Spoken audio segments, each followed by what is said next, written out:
The Dhammapada, verse 6. Kosambi Bhikkhus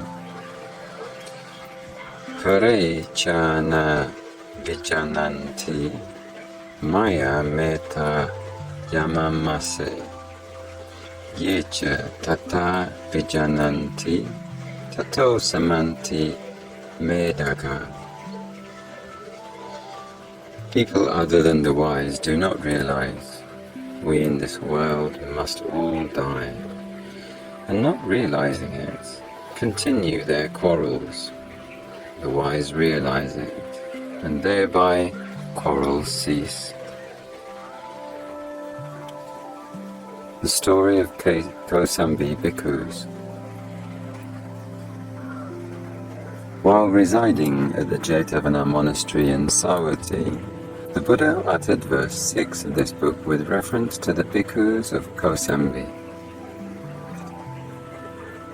The bhikkhus of Kosambi had formed into two groups. One group followed the master of Vinaya, the other followed the teacher of the Dhamma, and they were often quarrelling among themselves.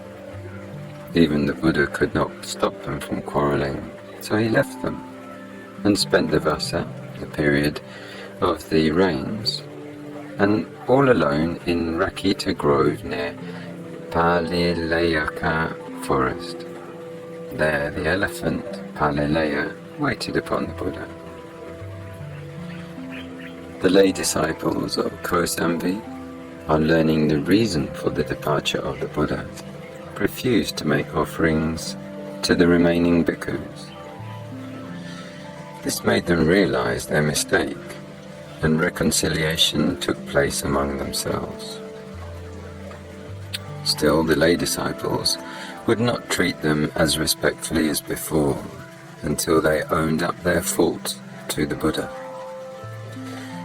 But the Buddha was away, and it was in the middle of the vasa, so the bhikkhus of Kosambi spent the vasa in misery and hardship.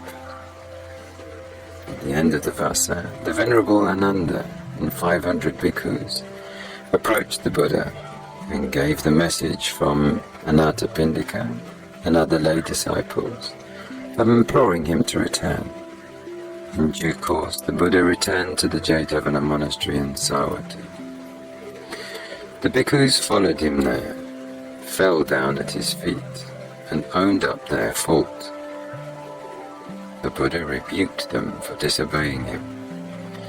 He told them to remember that they must all die someday, and therefore they must stop their quarrels, and must not act as if they would never die.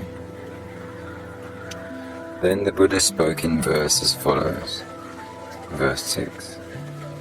People other than the wise do not realize we in this world must all die, and not realizing it, continue their quarrels.